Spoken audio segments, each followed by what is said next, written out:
compagnie sucrière sénégalaise, qui est quand même une fierté sénégalaise au regard de la transformation du secteur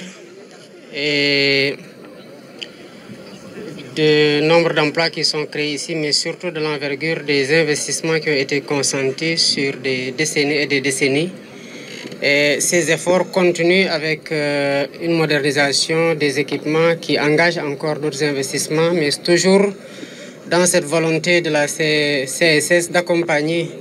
l'État du Sénégal dans la perspective de la souveraineté alimentaire du Sénégal.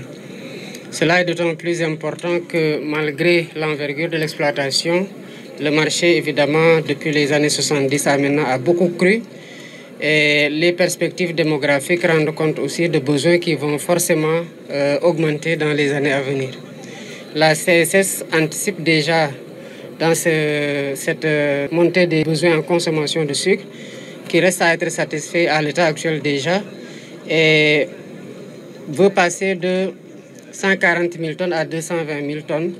avec évidemment d'autres leviers qui sont activés pour davantage d'optimisation dans les process de production du sucre fini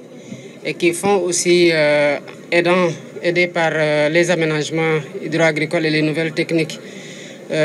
pour aller vers une production toujours plus grande. Dans cette perspective, elle ne peut compter que sur l'accompagnement de l'État,